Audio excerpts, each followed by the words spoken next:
વધુ એક વખત રાજ્યના ખેડૂતો પર માવઠાનું સંકટ છે। 2 દિવસ સુધી માવઠાની આગાહી કરવામાં આવી છે। હવામાન વિભાગ અનુસાર વેસ્ટર્ન ડિસ્ટર્બન્સના કારણે ગજવીજ અને પવન સાથે કમોસમી વરસાદ વરસી શકે છે। અમદાવાદ, ગાંધીનગર, બનાસકાંઠા, સાબરકાંઠા, પાટણ, દ્વારકા, જામનગર, મોરબી, ગીર સોમનાથ સહિત અનેક સ્થળોમાં માવઠું વરસી શકે છે। રાજ્યમાં થંડરસ્ટોર્મમાં એક્ટિવિટી સાથે 30 થી 40 કિલોમીટર ઝડપે પવન ફૂંકી શકે છે। આવતીકાલે ઉત્તર ગુજરાત, કચ્છ અને સૌરાષ્ટ્રમાં કેટલાક વિસ્તારોમાં કમોસમી વરસાદની સંભાવના છે।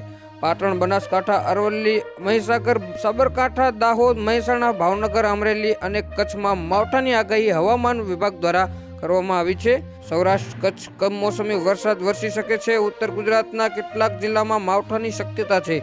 આવતીકાલે અમદાવાદ, ગાંધીનગર પણ માવઠાનું અનુમાન છે। કમોસમી વરસાદની આગાહીના પગલે ખેડૂતો મુશ્કેલીમાં મુકાયા છે। સામાન્ય રીતે માર્ચ મહિનાથી તાપમાનનો પારો ધીમે ધીમે ઉપર જાય છે। આ વખતે માર્ચ મહિનાથી શરૂઆત જ વરસાદની આગાહીથી થઈ છે। હવામાન વિભાગે ગુજરાતમાં 2 દિવસ ગજવીજ સાથે વરસાદની આગાહી કરી છે।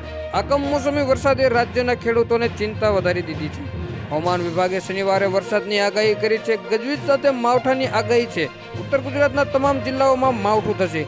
મધ્ય ગુજરાતના વડોદરા અને છોટાઉદેપુરમાં વરસાદની આગાહી કરવામાં આવી છે। મોરબી, સુરેન્દ્રનગર, રાજકોટ, બોટાદ, અમરેલી, ભાવનગર, ગીર સોમનાથ અને કચ્છમાં સામાન્યથી મધ્ય વરસાદની આગાહી હવામાન વિભાગ દ્વારા કરવામાં આવી છે। પળેપળની અપડેટ મેળવવા માટે મારી ચેનલને લાઇક કરો, સબસ્ક્રાઇબ કરો અને બાજુનું બેલ આઇકન પ્રેસ કરો, જેથી કરી અમારા દરેક વિડીયોની નોટિફિકેશન આપને મળતી રહે।